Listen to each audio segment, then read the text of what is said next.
और विजयदशमी के मौके पर आरएसएस प्रमुख मोहन भागवत ने नागपुर के रेशमबाग मैदान में शस्त्र पूजन किया है। सीधे आप वहीं का तब फिर समाज का उत्थान होता है, देश का उत्थान होता है, बाकी सब सहायक बनता है। ऐसे व्यक्तिगत और राष्ट्रीय चरित्र की आवश्यकता आज की परिस्थिति हमको बार बार बता रही है, ये आवश्यक है और उसके आदर्श ये जीवन है। क्योंकि परिस्थिति हमेशा चुनौतियां तो रहती ही है, अच्छा भी रहता है। दुनिया की हो, देश की परिस्थिति हो। अभी वैज्ञानिक प्रगति का वर्णन करते समय आपने बताया भविष्य के लिए तैयार होना है और भविष्य इस तकनीकी के कारण कई प्रकार की नई सुविधाएं लेके आएगा। आज तक विज्ञान कई प्रकार की सुविधाएं लेकर आया है। तो मनुष्य जीवन भौतिक दृष्टि से पहले से सुखी है, परंतु हम देखते हैं कि इतने प्रगत सुखी मानव समाज में अपने स्वार्थ और अहंकार के कारण कैसे कैसे संघर्ष चलते हैं। इस्राएल के साथ हमास का जो युद्ध छिड़ा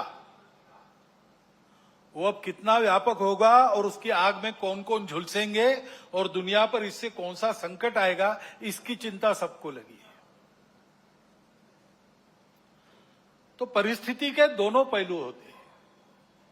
अपने देश का जब विचार करते तब भी अपना देश आगे बढ़ रहा है।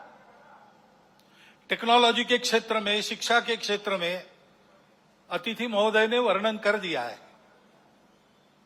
बहुत नपे तुले शब्दों में पूरा चित्र आपके सामने आया है। ऐसे सब क्षेत्रों में भारत आगे बढ़ रहा है। समाज की समझदारी भी धीरे धीरे बन रही है। उसके परिणाम स्वरूप हम ऐसा देखते हैं कि जम्मू कश्मीर के चुनाव भी शांतिपूर्ण ढंग से संपन्न हो गए। इसका ही परिणाम हम देखते हैं सारे दुनिया में। भारत की साख बढ़ी है, प्रतिष्ठा बढ़ी है। वसुधैव कुटुंबकम का हमारा विचार सबको स्वीकार्य है। हमारा योग सारी दुनिया में एक फैशन बनते जा रहा है, लेकिन केवल फैशन नहीं बन रहा है, उसका जो शास्त्र है, उसकी जो परिणाम है, उसको भी दुनिया स्वीकार कर रही है। पर्यावरण के बारे में हमारी अपनी जो दृष्टि है वो आज सारी दुनिया में स्वीकार्य है। भारत की प्रतिष्ठा बढ़ी है, भारत का सामरिक बल बना है। कई मामलों में देश आगे जा रहा है और आगे ले जाने का प्रयास शासन के द्वारा, प्रशासन के द्वारा, देश के युवकों के द्वारा, वैज्ञानिकों के द्वारा, किसानों के द्वारा, जवानों के द्वारा, सबके द्वारा हो रहा है। विशेषकर युवा पीढ़ी में हम देखते हैं कि स्व के गौरव की भावना बढ़ रही है। अपने देश के भविष्य के लिए बहुत अच्छे लक्षण हैं और ये चलते रहेंगे। ऐसा नहीं है कि ये किसी तात्कालिक समय के वैशिष्ट्य के नाते खड़े हैं। ये करवट बदली है भारत के समाज में और समाज आगे बढ़ेगा, देश को आगे ले जाएगा, इसका पूर्ण विश्वास है। परंतु जीवन का मार्ग कभी निष्कंटक नहीं होता और इसलिए कुछ चुनौतियां भी सामने है। विजयादशमी के भाषण में इन दोनों बातों की चर्चा होती है, परंतु चूंकि देश की आगे कुछ चलती रहेगी ये विश्वास है, उस तरफ देश ने रुख कर लिया है और देश आगे ही बढ़ेगा। उसकी चर्चा इस भाषण में आज मैं कम करने वाला हूं। एक चुनौती ऐसी ध्यान में आती है जिसका विचार हम सबको करना चाहिए, क्योंकि वो केवल हमारे सामने यानी संघ के सामने चुनौती नहीं है, केवल हिंदू समाज के सामने नहीं है, केवल भारतवर्ष के भी सामने नहीं है, पूरे दुनिया में वो चुनौती उठ रही है। उसको हमको समझना होगा, क्योंकि बहुत मायावी रूप धारण करके वह चुनौती आगे चलती है। इसलिए उसकी चर्चा करना मुझे आवश्यक लगता है। भारत आगे बढ़ रहा है, लेकिन भारत आगे न बढ़े ऐसा चाहने वाली शक्तियां भी दुनिया में है, जिनके निहित स्वार्थ मार खाते हैं भारत के प्रमुखत्व के कारण। वो अपेक्षा तो यही है कि उनका विरोध होगा, तरह तरह की चालें वो चलेंगे, भारत को दबाने का, एक विशिष्ट मर्यादा के अंदर ही बढ़ने देने का प्रयास करेंगे। वैसा हो भी रहा है, क्योंकि आखिर अभी तक भारत छोड़कर बाकी विश्व ने अपने स्वार्थ की बलि देकर भी दुनिया को बड़ा करने का मार्ग पकड़ा नहीं है। हम ये करते हैं, आज भी कर रहे हैं, सबको मदद करते हैं। हमारी शत्रुता करने वालों को भी आवश्यकता में मदद करने वाले हम हैं। शांति रहे इसलिए अपने हितों का बलिदान भी हमने कई बार किया है और करते हैं। ऐसा स्वभाव दुनिया में नहीं है, और इसलिए भारत आगे बढ़ रहा है या कोई भी देश आगे बढ़ रहा है, कल चल के हमारा स्पर्धक बनेगा ऐसा डर जिनको लगता है, वो उस देश में तरह तरह के उत्पाद करने में कम नहीं करते। भाषा तो विश्व बंधुत्व की होती है, परंतु वो वहां तक ही है। अपने निहित स्वार्थ ठीक रहने चाहिए, अपनी सुरक्षा को धक्का नहीं लगना चाहिए, और इसलिए दूसरे देशों में कई प्रकार के उत्पाद खड़े करना, जनतांत्रिक तरीके से वहां कोई सरकार चुन के कारोबार कर रही उसको नीचे लाना, ऐसा दुनिया में चलते रहता है। ये दुनिया की रीति लगभग बन गई है, जो नहीं बननी चाहिए लेकिन है। अब हमारे पड़ोस में ही बांग्लादेश में क्या हुआ, उसके कुछ तात्कालिक कारण और पहलू है, ये बात ठीक है, लेकिन इतना बड़ा उत्पाद तो उससे नहीं होता।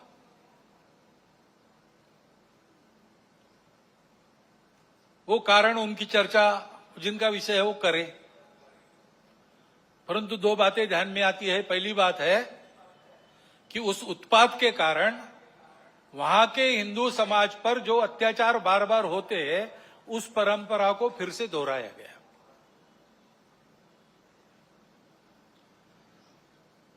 पहली बार वहां का हिंदू संगठित होकर अपने बचाव में रास्ते पर आया, इसलिए कुछ बचाव हो गया, परंतु कहीं कोई गड़बड़ हो, दुर्बलों पर अपना गुस्सा निकालने की ये जो कट्टरपन की प्रवृत्ति है, वो प्रवृत्ति जब तक वहां विद्यमान है, तब तक वहां की हिंदू क्या, वहां के सभी अल्पसंख्यक, उनके सर पे खतरे की तलवार लटकी रहेंगी।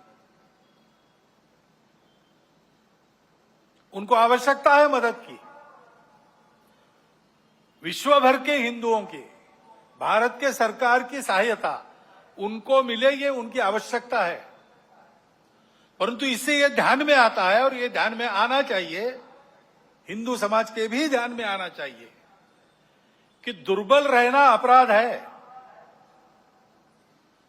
हम अगर दुर्बल है, असंगठित है, तो उसका मतलब हम अत्याचार को निमंत्रण दे रहे हैं।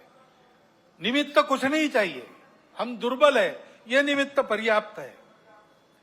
और इसलिए जहां कहीं भी हम हैं, वहां संगठित रहना, सशक्त रहना, किसी से शत्रुता नहीं करना, हिंसक नहीं बनना, योगदान देने वाले बनना, परंतु इसका अर्थ दुर्बल रहना नहीं, अशक्त रहना नहीं।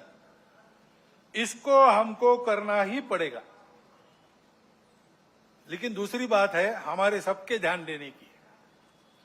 अब वहां चर्चाएं ऐसी चलती है बांग्लादेश में कि भारत से हमको खतरा है, और भारत से खतरा है इसलिए पाकिस्तान को साथ लेना चाहिए, वही हमारा प्रामाणिक मित्र है, और दोनों मिलके, क्योंकि उनके पास न्यूक्लियर वेपन्स है, हम भारत को रोक सकते हैं। जिस बांग्लादेश के निर्माण में भारत की पूरी सहायता हुई, जिस बांग्लादेश के साथ भारत ने अब तक कोई वैरभाव रखा नहीं, आगे भी नहीं रखेंगे, उस बांग्लादेश में ये चर्चाएं हो रही है। ये चर्चाएं कौन करा रहा है? ऐसे वर्णन, नैरेशंस वहां पर चले, ये किन किन देशों की हित की बात है? ये तो देखने वाले, सोचने वाले समझते हैं, नाम लेने की आवश्यकता नहीं। हमारे देश में भी ऐसा हो, ये इच्छा है, क्योंकि भारत बड़ा बनेगा तो सब स्वार्थ की दुकान तो बंद हो जाएंगी, और इसलिए भारत का ये सामर्थ्य न बने, ऐसे उद्योग चल रहे हैं। Deep state, wokeism, cultural Marxism, ऐसे शब्द चर्चा में बहुत है। पिछले साल भी मैंने उल्लेख किया था। कुछ लोगों ने कहा था कि अपने यहां तो है ही नहीं। ऐसा नहीं है, अपने यहां है, बहुत पहले से है। क्योंकि केवल भारत नहीं, सभी सांस्कृतिक परंपरा के विरुद्ध ये विचार जाता है। परंपरा से दुनिया में कहीं भी कोई भी समाज जीवन में जो मंगल है, भद्र है, ऐसा मानता है, उसको ध्वस्त करना ये इनके कार्य प्रणाली का अंग है। और ये करने के लिए पहला सूत्र उनका होता है इन्वेड द इंस्टीट्यूशंस, संस्थाओं को कब्जे में लो। शिक्षा संस्थान है, विद्यापीठ है, शिक्षा व्यवस्था है, माध्यम है, बौद्धिक जगत है, इन सब पर अपनी पकड़ कायम करके उनके द्वारा समाज में विचारों की विकृति का प्रसार करना, विचारों को बिगड़ना, अपनी परंपरा के प्रति, अपने स्वत्व के प्रति अश्रद्धा से उत्पन्न करना। हम ही अपने लोगों को गाली दे, हम ही अपने बातों को तुच्छ माने, उनकी लज्जा करें, इस प्रकार का वातावरण पैदा करना। इतना बड़ा समाज है, उसकी कई विविधताएं हैं, उन विविधताओं को अलगाव में परिवर्तित करना।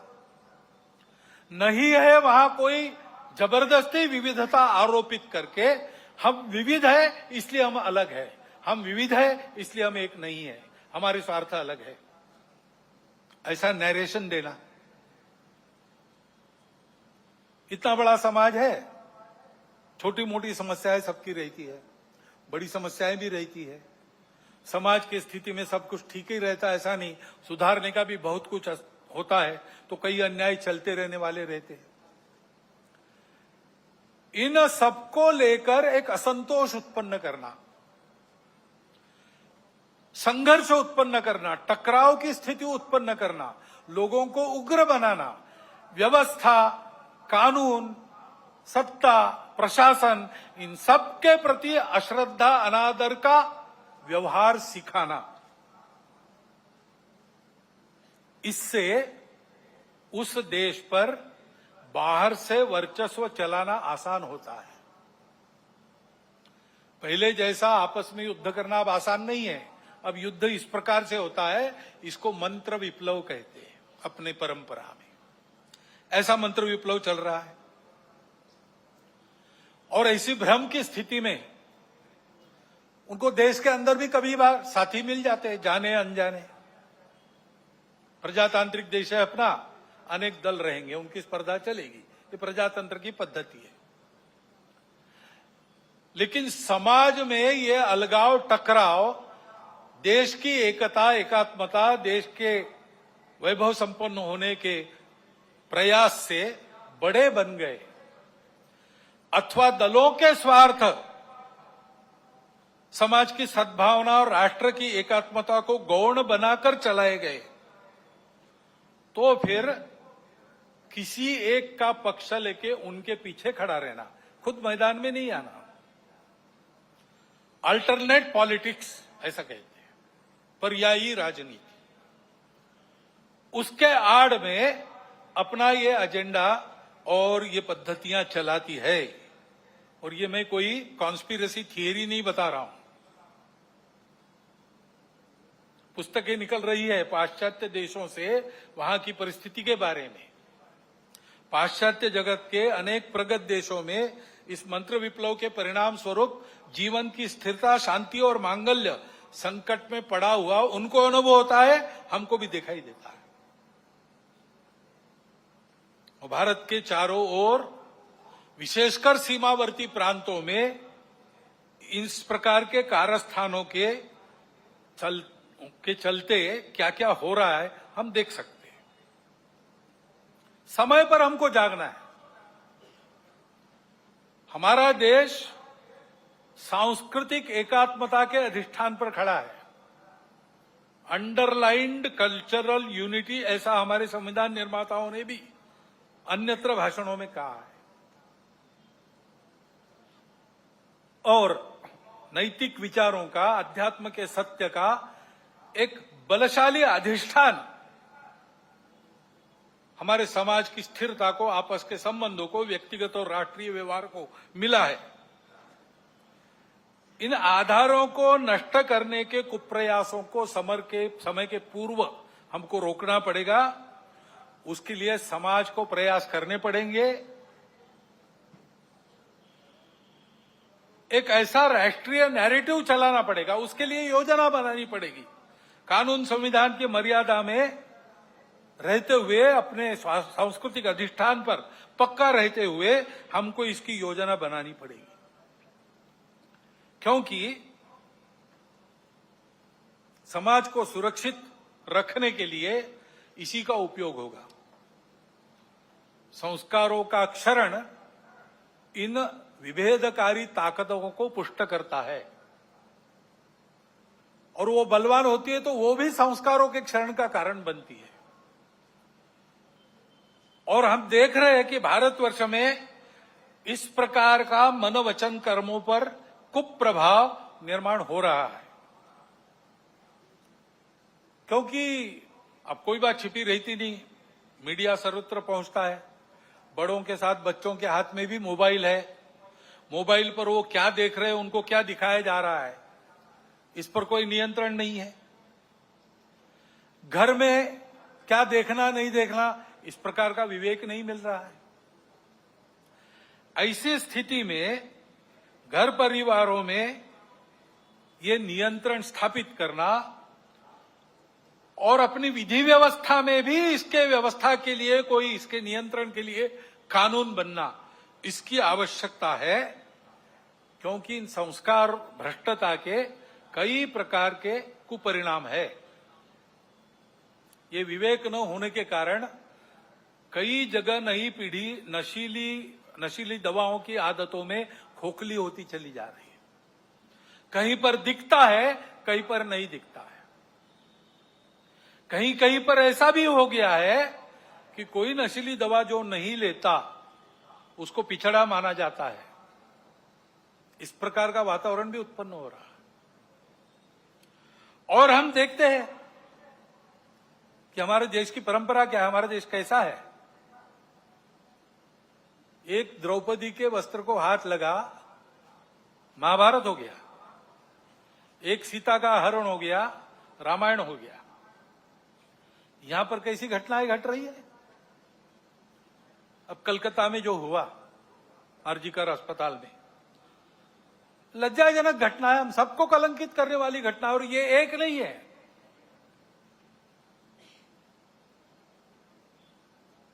घटनाएं होती है, उसका नियंत्रण वगैरह करना। जैसे वहां खड़े हो गए समाज के सब लोग डॉक्टर लोगों के साथ, घटना होने ही नहीं देना, इसलिए चौकन्ना रहना चाहिए, सुरक्षा देनी चाहिए। परंतु होने के बाद भी वहां जिस प्रकार से टालमटाल का प्रयास हुआ, अपराधियों को संरक्षण देने का प्रयास हुआ, ये जो अपसंस्कृति फैली है, उसके साथ अपराध और राजनीति का जो गठबंधन हो गया है, उसके ये परिणाम है। हमारी सांस्कृतिक देन है ये दृष्टि जो कहती है मातृवत परदारेश, पराई स्त्री माता समान है,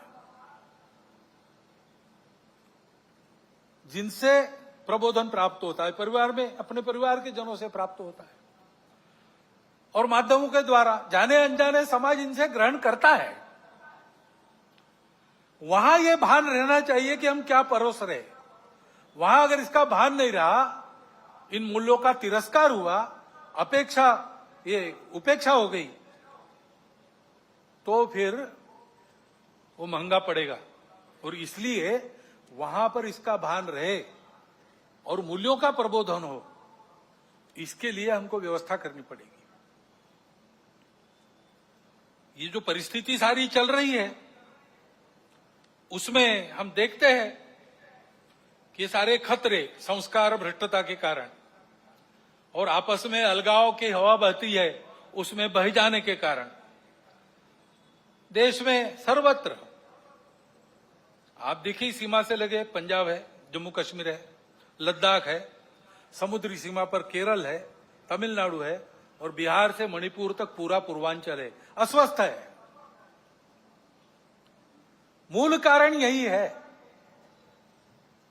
इन प्रदेशों में ये सारी परिस्थिति उपस्थित है और फिर ये भी हम देखते हैं कि कट्टरपन को उकसाकर उपद्रव किए जाते हैं, ये भी परिस्थिति है। बहुत सारे असंतोष के कारण इतने बड़े समाज में हो सकते हैं। ट्रैफिक जाम हो गया तो वो भी असंतोष का कारण बनता है। असंतोष को व्यक्त करने के रास्ते भी हमारे संविधान ने बताए हैं। प्रजातांत्रिक रीति से हमको जो अच्छा नहीं लगता उसका विरोध हम कर सकते हैं, करना भी चाहिए। अगर अपने को अच्छा नहीं लगता चुप रहो, ऐसा कोई नहीं कह सकता, परंतु उसकी एक पद्धति है, उसका पालन होना चाहिए। उसको ताक पर रखकर कानून संविधान को छोड़ते हुए कहीं किसी ने कुछ किया, पूरे समाज को जिम्मेवार मानकर ये जो उपद्रव होते हैं इसको असंतोष के जगह गुंडागर्दी करना ज्यादा अच्छा है। ये गुंडागर्दी होती है और कहीं कहीं ये हो जाती है समाज के कट्टर स्वभाव के कारण, अथवा कहीं कहीं इसको कराया जाता है। कभी कभी समाज करता नहीं, उपद्रव करने वाले आके करके चले जाते हैं। पूज्य बाबा साहब आंबेडकर साहब ने इसी के प्रति हमको सचेत किया था। संविधान समिति ने जब संविधान अर्पण किया, संसद में बाबा साहब के 2 भाषण हुए, उसमें एक में उन्होंने उल्लेख किया है इन बातों को। उन्होंने ग्रामर ऑफ अनार्की, अराजकता का व्याकरण कहा है। अब ये इशारा हमको मिल चुका है, हम लेकिन ऐसा करते हैं। अभी गणेश उत्सव के पथराव विसर्जन के जुलूसों पर हुआ, क्यों हुआ? कोई कारण नहीं था। ऐसी बातों का नियंत्रण त्वरित करना प्रशासन का काम है। कहीं करते हैं, कहीं थोड़ी ढिलाई भी दिखती है, परंतु प्रशासन आते तक तो समाज को भुगतना पड़ता है। तो इसलिए समाज को तैयार रहना चाहिए, सावधान रहना चाहिए, तैयार रहना चाहिए। गुंडागर्दी नहीं चलने देनी है। गुंडागर्दी को किसी का सैंक्शन नहीं है और गुंडागर्दी किसी की भी हो वो क्षम्य नहीं है। अपना और अपनों का प्राण और चीज वस्तु इसकी रक्षा करना ये अपना अधिकार है, मूलभूत अधिकार है।